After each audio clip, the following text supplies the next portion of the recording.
فخر کرنا چاہیے کہ جس طرح لوگ نکلے اور جس طرح پھر سے خواتین نکلی، یعنی گھروں میں انقلاب آیا، اور جو ہمارا نوجوان نکلا، یہ ایک نیا پاکستان ہے، نیا پاکستان جو میں بڑی دیر سے اللہ سے دعا مانگتا تھا کہ ہم وہ پاکستان بنے جو ہمارے جو میرے ماں باپ تھے، ان کی ساری جنریشن، وہ سارے بیچارے مایوس ہوتے گئے جب دیکھا کہ اس نظریے سے ہم پیچھے ہٹتے گئے۔ اب میں جو ملک کے حالات کے اوپر بات کرنا چاہتا ہوں، دیکھیں ہماری جب حکومت تھی تو ایک سیاسی بحران پیدا کیا گیا، مصنوعی سیاسی بحران۔ ایک حکومت چل رہی تھی، پاکستان کی اکنامک سروے کے اندر آپ پڑھ لیں، یہ حکومت کی اکنامک سروے کے متعلق جو چھپتی ہے، کہ جو جائزہ لیتی ہے ملک کی جو معیشت اوپر جا رہی ہے، کیا کر رہی ہے، اس کے اوپر اس کی طبیعت کیسی ہے، تو پاکستان کی اکنامک سروے کے مطابق 17 سال کے بعد سب سے زیادہ ہمارے آخری 2 سال میں ملک کی اکانومی ترقی کی ہے، ہماری گروتھ ریٹ بڑھی ہے، 5.6% تیسرے سال اور 6% جس سال ہمیں ہٹایا گیا۔ اس وقت ملک کی ساری جو انڈیکیٹرز تھے وہ صحیح طرف جا رہے تھے۔ سب سے بڑی چیز ہوتی ہے لارج سکیل مینوفیکچرنگ، آپ کی انڈسٹری۔ جب آپ کی انڈسٹری بڑھتی ہے تو سب سے زیادہ روزگار دیتی ہے۔ ہم نے ان ساری حکومتوں سے زیادہ کرونا کے باوجود سب سے زیادہ روزگار دیا تھا۔ تو لارج سکیل مینوفیکچرنگ جب بڑھتی ہے آپ کا ٹیکس بڑھتا ہے، وہ جب بڑھتی ہے روزگار کے علاوہ ملک کے اندر ویلتھ کریشن ہوتی ہے، دولت میں اضافہ ہوتا ہے۔ تو لارج سکیل مینوفیکچرنگ ریکارڈ طریقے سے بڑھ رہی تھی۔ زراعت، جس کے اوپر ہماری 60% آبادی اپنی زراعت کے اوپر ڈپینڈ کرتی ہے، زراعت کے اندر 4 فصلوں کے اندر ریکارڈ 2 سال ریکارڈ پرفارمنسز تھی۔ کسانوں کے پاس وہ پیسہ گیا جو اتنی سالوں کے بعد کبھی ایسا پیسہ نہیں ٹرانسفر ہوا تھا کسانوں کے پاس۔ جو گنے کی بیچارہ کسان جو پہلے باہر شوگر ملز کے انتظار کرتا تھا، اس کو پیسے بھی نہیں ملتے تھے، کٹوتی ہوتی تھی، اور وہ اس کے بعد کچھ جب کم اگر 180 ریٹ ہے تو اس بیچارے کو 120 ملتا تھا، اور پھر وہ 1 سال کے بعد سب کچھ ہم نے ختم کیا، قانون بنائے اور ان کو پیسہ دلوایا، سب سے زیادہ پیسہ دلوایا، پیسہ گیا دیہاتوں کی طرف۔ اس کے بعد وہاں خوشحالی آئی، ریکارڈ موٹر سائیکل سیلز ہوئی، اس کا مطلب وہاں پیسہ گیا۔ تو زراعت بھی صحیح راستے پہ تھی، ہماری انڈسٹری بھی صحیح راستے پہ بڑھ رہی تھی، ٹیکسٹائل کے اندر سارے ریکارڈ ٹوٹ گئے۔ فیصل آباد کے اندر مزدور نہیں ملتے تھے ٹیکسٹائل کے لیے، انڈسٹری کے لیے۔ تو اس دور کے اندر جب ہماری ایکسپورٹس بھی ریکارڈ ہو گئی، ہماری ریمیٹنسز بھی ریکارڈ ہو گئی، یعنی سب پاکستان کی تاریخ میں سب سے زیادہ ملک میں ڈالرز آ رہے تھے۔ اور اس وقت جب آئی ٹی، دیکھیں فیوچر اس ملک کا ٹیکنالوجی میں، آئی ٹی میں، ہم نے جو ان کو آئی ٹی کی انڈسٹری کی مدد کی، 2 سالوں میں 75% ہماری ایکسپورٹس بڑھی اور ہم صحیح راستے پہ نکل گئے تھے۔ تو اس دور میں جب ایک ملک صحیح طرف کیا چلا گیا تھا، اور آئی ایم ایف، یہ یاد رکھیں، آج کہتے ہیں جی ہم آئی ایم ایف کے مجبور ہیں، ہم 2.5 سال آئی ایم ایف کے ساتھ تھے، ہم بھی مجبور تھے آئی ایم ایف کے پروگرام میں ہوتے ہوئے۔ اور اب انہوں نے کہا نا جی عالمی مہنگائی ہوئی، عالمی مہنگائی تو پچھلی گرمیوں سے شروع ہو گئی تھی۔ ہم جب کہتے تھے عالمی مہنگائی ہے تو یہ کہتے تھے مہنگائی مارچ کریں گے۔ تو جب ساری چیزیں پازیٹیو جا رہی تھیں، اور اس کے باوجود کہ ہم آئی ایم ایف میں بھی تھے، اس کے باوجود جب ہم وہ پاکستان کو فلاحی ریاست کی طرف لے کے جا رہے تھے جو پاکستان کا نظریہ تھا، اسلامی فلاحی ریاست، ہم نے پہلی دفعہ ہیلتھ کارڈ، کبھی سنا ہے کہ کسی بھی مڈل انکم گروپ، غریب کو تو چھوڑے، جو اپنے سارے خاندانوں کو ایک ہیلتھ انشورنس دے رہا ہے 10 لاکھ روپے کی، کہیں بھی جا کے اپنا علاج کروا سکے۔ احساس پروگرام ہمارا انٹرنیشنلی اکنالج ہوا، جو غربت کم کرنے کے لیے پروگرام تھا۔ انٹرنیشنلی اکنالج کیسے ہوا کہ اسٹینفورڈ یونیورسٹی کی ریسرچ ایک انہوں نے ریسرچ کر کے فیصلہ کیا کہ پاکستان کو احساس پروگرام فلاحی ریاست کی طرف لے کے جا رہا تھا. کامیاب پاکستان تھا. سستے قرضے نچلے 20 لاکھ خاندانوں کو دے رہے تھے تاکہ ہنر اب سیکھ سکیں, تاکہ وہ دکانیں کھول سکیں, کسان پیسہ لگا سکیں. سود کے بغیر قرضے دے رہے تھے گھر بنانے کے لیے.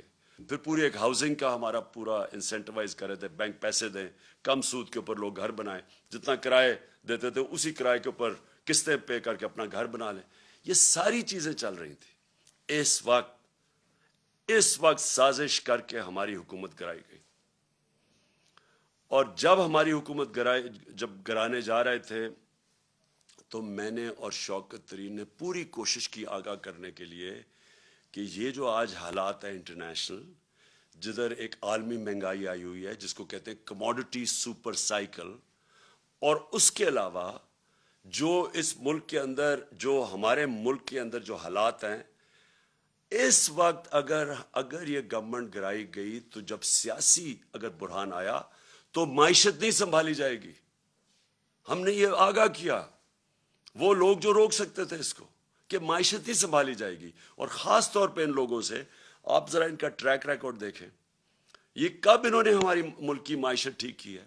اور سب سے بڑی انڈیکیشن ہوتا ہے جب آپ ایک ملک کی معیشت کو ٹھیک کرتے ہیں تو آپ کی ایکسپورٹس بڑھتی ہیں, جس سے ڈالرز ملک میں آتے ہیں, جس سے ویلتھ کریشن ہوتی ہے. ان کے پچھلے 5 سال تو ایکسپورٹس بڑھی نہیں, جو یہ نون لیگ کے 5 سال تھے. ان کے جو دوسرے دور میں جو 97 سے 99 تک تھا, تب بھی کوئی ان کی ایکسپورٹس کے اندر اضافہ نہیں تھا. دونوں دفعہ انہوں نے اتنے بڑے بیرونی خسارے چھوڑ کے گئے. تو ان سے تو بڑھنی نہیں تھی, اور ہمیں پتہ تھا کہ کیوں آنا چاہتے ہیں, اور وہ واضح ہو گیا. آتے ساتھ ہی انہوں نے اپنے کرپشن کے کیسز معاف کروانے کی کوشش کی. وہ اسمبلی سے بل پاس کروا دیا ہے, جو انشاءاللہ میں کل سپریم کورٹ میں چیلنج کر رہا ہوں کہ 1100 ارب روپے کے, جب آپ اس کو ایگزامن کریں, 1100 ارب روپے کا جو پیسہ اس ملک کا چوری ہوا ہے, جو یہ لوگ جو اسمبلی میں بیٹھے ہوئے ہیں ان کا معاف ہونے جا رہا ہے. اور اس لیے وہ آئے تھے, کیسز اپنے ختم کروا رہے ہیں. ایف آئی اے کا کیس جو شہباز شریف کے اوپر اوپن اینڈ شٹ کیس, اس کے اور اس کے بیٹے کے اوپر 16 ارب روپے, وہ معاف کروانے جا رہے تھے. تو یہ ہونا ہی تھا جو ہوا ہے. اور آج ہم کدھر کھڑے ہیں؟ آج بلومبرگ جو اب ایک انٹرنیشنل ادارہ ہے, سب اکانومسٹ جانتے ہیں, اس انٹرنیشنل ادارے کے مطابق آج پاکستان 4تھے نمبر پہ ہے وہ ملک جو ڈیفالٹ کرنے جا رہا ہے. ڈیفالٹ کا مطلب کہ ہمارے پاس ہم بینکرپٹ ہونے جا رہے ہیں, ملک کا دیوالیہ نکلنے جا رہا ہے. جس طرح سری لنکا جو نمبر 1 پہ ہے, جس طرح سری لنکا کا حال ہے, اب ہم 4تھے نمبر پہ آ گئے. اور موڈیز نے پاکستان کی نیگیٹو ریٹنگ کر دی ہے. موڈیز ہے جو ادارہ فیصلے کرتا ہے کہ ملک کے قرضے دینے کی اس کی کیا قابلیت ہے, قرضے واپس کرنے کی کیا قابلیت ہے. ہم جب تھے انہوں نے نیگیٹو سے اس کو پازیٹیو کیا تھا, آج وہ پھر نیگیٹو پہ چلی گئی ہے. اس کا مطلب کہ ہمیں قرضے بھی ملیں گے تو بہت مہنگے قرضے ملیں گے. اور وہ بھی ہمارے جو بانڈز ہیں ان کی اب قیمت دیکھیں کدھر سے کدھر گئی ہے, یعنی کس قیمت کے اوپر پاکستان کو اب قرضہ ملے گا. مجھے جو سب سے زیادہ خطرہ ہے وہ وابڈا کا ہے. وابڈا خود قرضے لیتی تھی باہر یہ ڈیمز بنانے کے لیے, آج اس کی ریٹنگ نیچے گر گئی ہے. اس کا مطلب وابڈا کو باہر سے قرضے نہیں ملیں گے, اور یہ جو اتنی 50 سال کے بعد ڈیمز بنانے جا رہے تھے. تو آج یہ جو سارا معاشی بحران ہے, اس کی وجہ تھی یہ سیاسی بحران جو ان کی سازش کی وجہ سے آیا تھا. اور مجھے کوئی چیز نہیں نظر آ رہی کہ اب یہ اس کو کیسے روک سکتے ہیں. آپ یہ سوچیں کہ ریزروز ہمارے آدھے ہو گئے جب سے یہ آئے ہیں, جب سے یہ سیاسی بحران شروع کیا تھا اس سے اب آدھے ریزروز ہیں جو فارن ایکسچینج. روپیہ ہمارا گر کے تقریباً 28 روپے گر چکا ہے. اور سب سے خطرناک چیز یہ ہے کہ آئی ایم ایف کی اگریمنٹ کے سائن ہونے لگی ہے, روپے کو تو مضبوط ہونا چاہیے تھا, وہ مزید اور 10 روپیہ گر گیا. تو آگے اگر جس طرح کے حالات ہیں, آگے اگر اب ہم نے سبق نہ سیکھا اور یہ نہ سمجھا کہ جب تک سیاسی سٹیبلٹی, جب تک سیاسی بحران ختم نہیں ہوگا, یہ معیشت اب اور مزید نیچے جائے گی. اور مجھے خطرہ ہے کہ ادھر ہی نہ پہنچ جائے کہ سب کے ہاتھ سے ہی نکل جائے. اس لیے ایک ہی راستہ ہے اب آگے, اور وہ ایک راستہ ہے صاف اور شفاف الیکشنز کروانے کا. اور میں آج اپنی قوم کے سامنے جو چیز رکھنا چاہتا ہوں, جس طرح کا انہوں نے پنجاب میں الیکشن کروایا, ایسا اگر الیکشن کروانا ہے اور اگر یہ اسی طرح کے آگے الیکشن کروانے ہیں, میں آپ کو یقین دلاتا ہوں کہ اس سے بحران بڑھے گا, کم نہیں ہوگا. ہر حربہ استعمال کیا گیا ہمیں الیکشن ہرانے کا. ساری جتنی پنجاب کی حکومت کے پاس جتنے بھی طریقے تھے ہمیں الیکشن ہرانے کے, انہوں نے سارے استعمال کیے. سپریم کورٹ کی ججمنٹ تھی کہ کسی قسم کا, جب انہوں نے ایک غیر آئینی طور پہ انہوں نے اجازت دی حمزہ شریف کو چیف منسٹر بننے کی, تو سپریم کورٹ نے ساتھ کہا کہ کسی قسم کی مداخلت نہیں ہوگی اسٹیٹ مشینری کی الیکشن پہ. انہوں نے ہر قسم کی مداخلت کی. ایک تو اسٹیٹ مشینری پوری استعمال کی, ایف آئی آرز کاٹی, پولیس کے ذریعے ڈرایا دھمکایا گیا. ہر جگہ سے ہمارے پاس کمپلینٹس آئے کہ جو پولیس نے حرکتیں کی. کئی جگہ تھے ایسے پولیس آفیسرز, تو وہ میں آج داد دوں گا, وہ اس کے باوجود کہ ان کے اوپر پریشر ڈالا گیا کہ مدد کریں ان کو جتانے کی نون لیگ کو, اس کے باوجود انہوں نے ریزسٹ کیا. ان کو میں سلام کرتا ہوں. لیکن میرے ایک وہ یاد ہے مجھے جس پولیس آفیسر نے صرف یہی نہیں کہ انہوں نے مداخلت کی, وہ بلکہ نون لیگ کے جالے بن کے انہوں نے ہمارے خلاف ایکٹیویٹی کی. ہمیں ایک یاد ہے. سپریم کورٹ کی یہ وائلیشن تھی, کنٹیمپٹ تھا سپریم کورٹ نے جو ان کو کہا تھا کہ انہوں نے کسی قسم کی, کیونکہ یہ عارضی چیف منسٹر, یہ کیئر ٹیکر ٹائپ تھا, اس کا کام ہی نہیں تھا حمزہ شریف کا کہ جس طرح استعمال کرتا پولیس کو. لیکن مجھے جو سب سے زیادہ جو افسوس ہے وہ یہ چیف الیکشن کمشنر کے اوپر ہے. چیف الیکشن کمشنر نے جو بددیانت داری کی ہے, ایک تو اہلیت بھی اس کے اندر نہیں ہے. 40 لاکھ لوگوں کو انہوں نے ان کو پتا چلا کہ جی وہ کوئی کمپیوٹر مسٹیک ہوئی اور مر گئے. کہیں دنیا کے اندر اور اگر یہ ہوتا 40 لاکھ ووٹر مر جاتے, اس کو ریزائن کرنا پڑتا. لیکن اس کے علاوہ اس نے پوری طرح شرکت کی نون لیگ کو جتانے کے لیے. ہم 8 ہمارے پاس کیسز ہیں, 8 کیسز ہیں جو ہم الیکشن کمیشن کے پاس گئے, اور وہ جائز کیسز لے کے اس کے پاس گئے, اس نے ریجیکٹ کر دیا. ہم پھر عدالت میں گئے اور 8 دفعہ عدالت نے ہمارے ساتھ کھڑے ہو کے ان کو اوور رول کیا, الیکشن کمیشن کو. جس کا مطلب کہ الیکشن کمیشن نے جان کے ہمارے خلاف ججمنٹ دی تھی. اس الیکشن کمشنر کے اوپر ہمیں کوئی اعتماد نہیں ہے. انہوں نے الیکشن کروایا سینٹ کا, سپریم کورٹ نے اجازت دی کہ آپ سینٹ کے ووٹ کو ویریفائی کریں. اس الیکشن کمیشن کو اور ساری پولیٹیکل پارٹیز کو پتا ہے کہ 30 سال سے سینٹ کے سیکرٹ بیلٹ کے اوپر پیسہ چلتا ہے. میں نے پوری کوشش کی, ہم ہی سپریم کورٹ کے پاس گئے اور سپریم کورٹ نے اس کو روکنے کے لیے اجازت دی کہ ہاں آپ ووٹ کو ویریفائی کر سکتے ہیں. اس الیکشن کمیشن نے اس کو اوور رول کیا, اور اس کے بعد جو الیکشن ہوا, جو پچھلے سینٹ الیکشن میں پیسہ چلا ہے, پاکستان کی تاریخ میں اتنا پیسہ نہیں چلا. یوسف رضا گیلانی کا بھائی بیٹا پکڑا گیا پیسے دیتے ہوئے, اسی الیکشن کمیشن نے اس کو انویسٹیگیٹ کیا. 1.25 سال ہو گیا, کوئی ایکشن نہیں لیا اس نے. یعنی کسی اور دنیا کے اندر ایک الیکشن کمشنر جس کا کام ہے, اس کا مینڈیٹ ہے فری اینڈ فیئر الیکشن, وہ جب دیکھتا پکڑا گیا کوئی الیکشن کی چوری کرتے ہوئے پیسے دے کے رشوت, کوئی ایکشن نہیں لیا. جس کی وجہ سے کھلے عام تصویریں آئی ہیں کہ الیکشن کے اندر پیسہ چل رہا تھا, خریدے جا رہے تھے ووٹ. خانے وال کے اندر تصویریں آئی ہیں, پیسے دے رہے ہیں, ابھی اس الیکشن کے اندر کھلے پیسے دے رہے ہیں. یہ وائلیشن ہے. یہ الیکشن, یہ ساری جو الیکشن کمیشن کے اندر جو قوانین ہے, آپ پیسے دے کے ووٹ نہیں خرید سکتے, رشوت نہیں آپ دے سکتے. کسی کو ڈر ہی نہیں تھا, کیونکہ اس نے کبھی روکا ہے کسی کو نہیں, کیونکہ یہ صرف روکتا تھا تحریک انصاف کو. اس کے سارے فیصلے ہمارے خلاف گئے اور یہ ان کو مدد کرتا تھا. اب سندھ کے اندر لوکل گورنمنٹ الیکشن ہوا, کبھی الیکشن کمیشن نے کوشش کی ہے پتہ چلوانے کے لیے کہ Sindh election local government election میں 15% کینڈیڈیٹس نے ٹکٹ ان اپوز جیت گئی پیپلز پارٹی؟ کبھی پتہ چلوایا؟ ڈسکا کا الیکشن ہوا، وہ تقریباً 400 پولنگ سٹیشن میں صرف 20 پولنگ سٹیشنز کے اوپر آر او نے کہا کہ بے ضابطے ہوئی ہیں. اس نے سارا الیکشن کھول دیا پی ٹی آئی کے ہمارے اگینسٹ، جو ہمیں ہروایا اس نے. تو جب لوکل گورنمنٹ الیکشن سندھ کا ہوا ہے 15% لوگوں نے الیکشن پہ کھڑے ہی نہیں ہوئے. پتہ چلوایا کیوں؟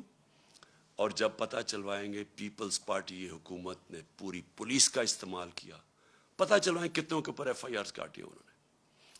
اور پتہ چلوائیں کہ کیوں سندھ کا الیکشن کمیشن نے، جو ان کا سندھ کا الیکشن کمیشن، کیوں نہیں وہ بولا؟ کیونکہ وہ سندھ گورنمنٹ کا نوکر ہے. وہ دونوں جگہ سے پیسے لے رہا ہے، سندھ گورنمنٹ سے بھی لے رہا ہے، الیکشن کمیشن سے بھی لے رہا ہے. اس کا کورٹ پڑا ہوا ہے، اس کا کیس پڑا ہوا ہے سپریم کورٹ میں، جو سنا ہی نہیں جا رہا. تو کیا وجہ ہے کہ یہ اتنی بڑی الیکشن کے اندر جو اوپنلی دھاندلیاں ہوتی ہیں اس کو فکر ہی نہیں ہے؟ صرف تحریک انصاف ڈسکا کے اوپر وہ کھڑا ہو گیا کہ جی بڑا اس نے کوئی انصاف دینا. یہ اس الیکشن کے اندر اس الیکشن کمیشن نے ہر حربہ استعمال کیا ہمیں ہرانے کا. ہم آج جیتے ہیں تو اس کے باوجود، ہم جیتے ہیں تو اسٹیٹ مشینری جو انہوں نے استعمال کی اس کے باوجود جیتے ہیں. ہم جیتے اس لیے ہیں کہ پاکستان کے ووٹر جس طرح نکلا ہے، جنرل الیکشن میں ایسا ووٹر نہیں نکلا جو کہ اس بائی الیکشن میں نکلا ہے. میں 26 سال سے جلسے کر رہا ہوں. میری تو کوئی الیکٹیبل نہ تھا، نہ میری کوئی فیملی تھی پالیٹکس میں. میں تو شروعات تھوڑے سے لوگوں سے، اور آہستہ آہستہ پبلک میں جا کے بیداری پیدا کر کے، اور ایک دن 14-15 سال کے بعد دن ایسا آیا کہ لوگوں نے میری بات سننی شروع کر دی. باتیں یہی میں کہہ رہا ہوں، پاکستان کا مطلب کیا، لا الہ الا اللہ، یہ میں 26 سال سے کہہ رہا ہوں. یہ کوئی نئی بات نہیں کر رہا. لیکن ایک وقت آیا کہ اللہ نے لوگوں کے دلوں میں ڈال دیا اور میری پارٹی کھڑی ہونی شروع ہوئی. اور میں نے ساری پالیٹکس کی ہے پبلک کو ساتھ ملا کے. کبھی 26 سال میں نے کبھی اس طرح کی بیداری نہیں دیکھی. میں نے کبھی اپنی قوم میں ایسا شعور نہیں دیکھا جو میں نے اس بائی الیکشن ان 3 مہینے میں دیکھا. جب مجھے سازش کے تحت 9 اپریل کو جب میں پرائم منسٹر ہاؤس سے نکلا اپنی ڈائری پکڑ کے، تو میرے مخالفین سب کا جنہوں نے سازش کی ان کا خیال تھا کہ اب مٹھائیاں بنٹے گی اور ساری دنیا اس کو برا بھلا کہے گی. میڈیا کا پورا ایک گروپ ساتھ ملا ہوا تھا ان کے، اور ان میڈیا نے پوری کیمپین چلائی اس کے اگینسٹ. میں پھر سلام کرتا ہوں وہ میڈیا جو اس کے باوجود کھڑا رائے حق پہ، سچ پہ. کیمپین چلائی گئی. انہوں نے پہلے بلیک آؤٹ کروایا ہمارا، اور پھر ان ساروں نے آ کے میرے پر کیسز بنانے شروع کر دیے. ہمیں جو 25 ہم جب ایک پرامن احتجاج کر رہے تھے کہ بیرونی سازش کے تحت ان کو بٹھایا ہے، وہ لوگ 60% کیبنٹ ضمانت پہ. شہباز شریف اور اس کا بیٹے کو سزا ہونے لگی تھی ایف آئی اے کیس میں. کبھی کوئی تصور کر سکتا ہے کہ الیکشن کمیشن اجازت دے دے ان لوگوں کو الیکشن لڑنے کی؟ عموماً ساری دنیا میں الیکشن کمیشن، اگر آپ کے اوپر آپ انڈر ٹرائل ہوں، آپ کے اوپر اربوں روپے کے کرپشن کے کیسز ہوں، تو عموماً الیکشن کمیشن کہتی ہے کہ پہلے اپنے آپ کو کلیئر کرو اور پھر آ کے الیکشن لڑو. یہاں الیکشن لڑا رہے تھے اپنے آپ کو کلیئر کرنے کے لیے کرپشن سے. یہ کبھی دنیا میں ایسے نہیں ہوا کہ آپ پہلے الیکشن لڑیں، آپ اقتدار میں، اور پھر اپنے کیسز ختم کر دیں، یعنی خود ہی ملزمی قاضی بن جائے.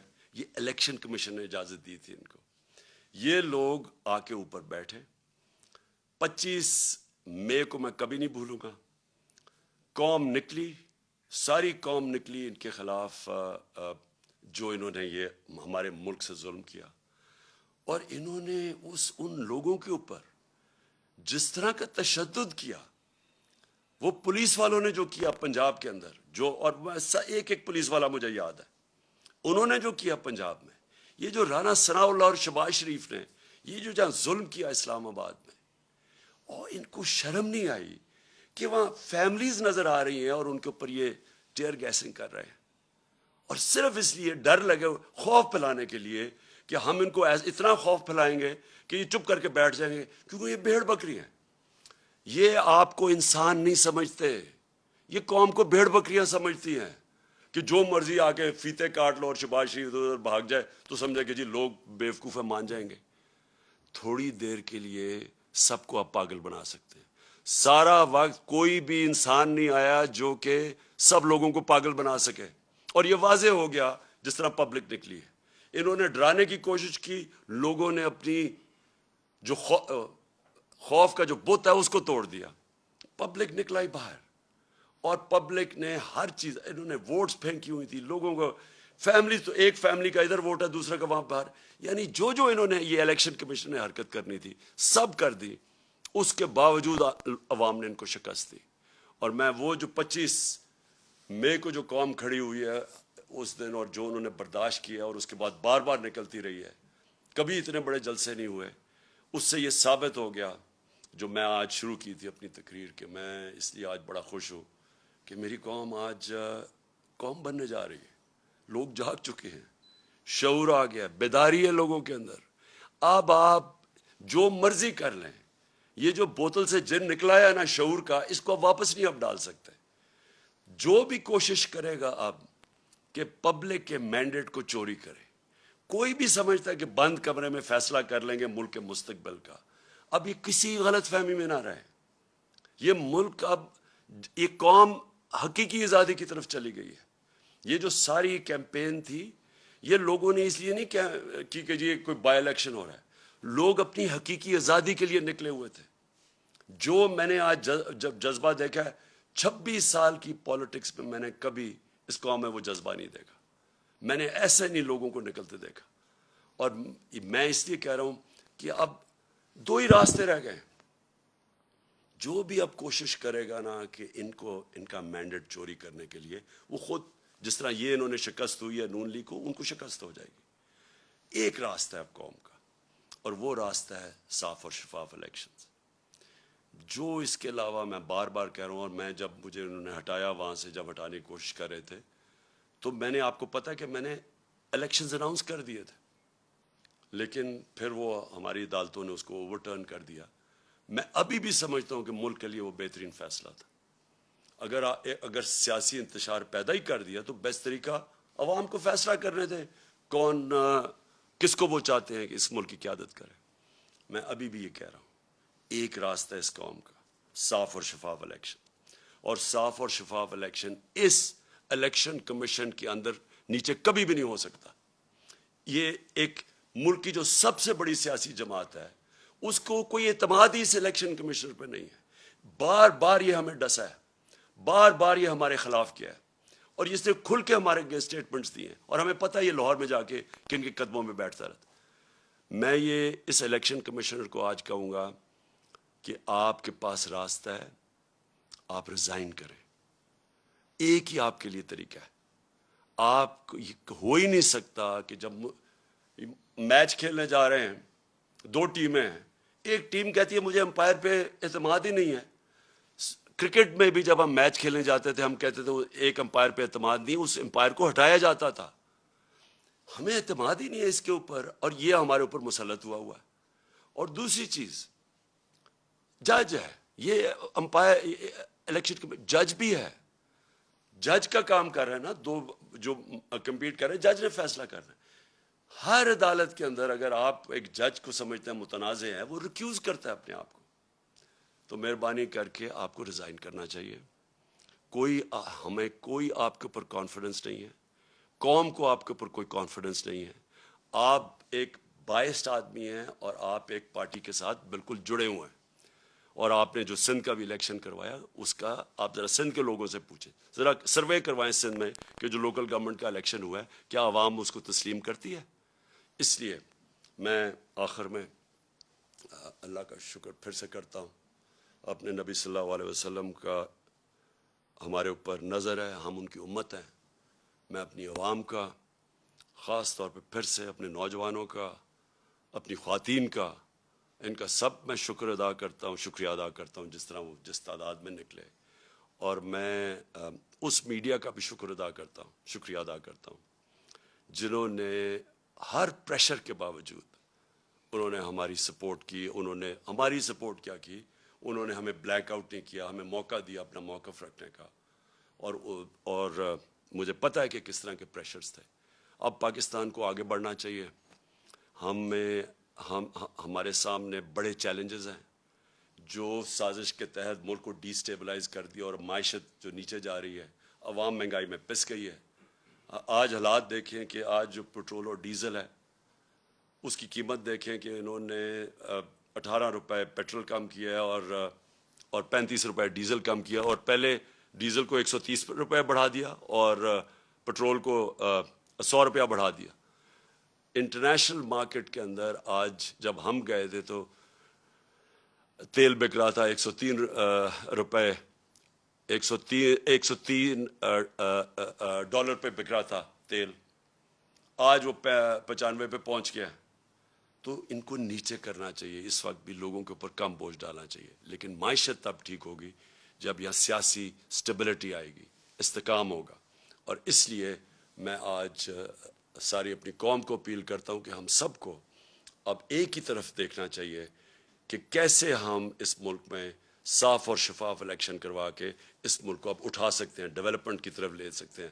میرا جو تجربہ ہوا ہے 3.5 سال میں, ایک دفعہ سیاسی سٹیبلٹی آ جائے ملک میں, سیاسی استحکام آ جائے, یہ ملک کے اندر اتنا بڑا پوٹینشیل ہے بڑھنے کا. اور سب سے بڑا آخر میں کہہ بھی دوں جو پوٹینشیل ہے, دیکھیں ہماری ایکسپورٹس بڑھنے میں ہمارا سب سے مسئلہ کیا ہے کہ ہمارے ڈالر کم ہو جاتے ہیں. ہم بڑھنے لگتے ہیں اکانومی کیونکہ ہم نے کبھی ایکسپورٹس پہ توجہ نہیں دی, ڈالر کم ہونے شروع ہو جاتے ہیں, ہمیں IMF کے پاس جانا پڑتا ہے. لیکن ہمارا اتنا بڑا اثاثہ بیٹھا ہوا ہے باہر بیرون ملک پاکستانی, یہ ہمارا بہت بڑا اثاثہ ہے. ہم جیسے جیسے یہاں سیاسی استحکام آتا جائے گا, سٹیبلٹی آتی جائے گی, یہ لوگ انویسٹ کریں گے پاکستان میں. یہ تب تک نہیں انویسٹ کریں گے جب تک یہ ملک کے اندر یہ جو بحران رہے گا سیاسی. یہ ہے ہمارا اثاثہ. ان کا پیسہ لانے کے لیے, ڈالرز لانے کے لیے ہمیں پولیٹیکل سٹیبلٹی چاہیے. اس کے لیے ہمیں صاف اور شفاف الیکشنز چاہیے. پاکستان پائندہ باد.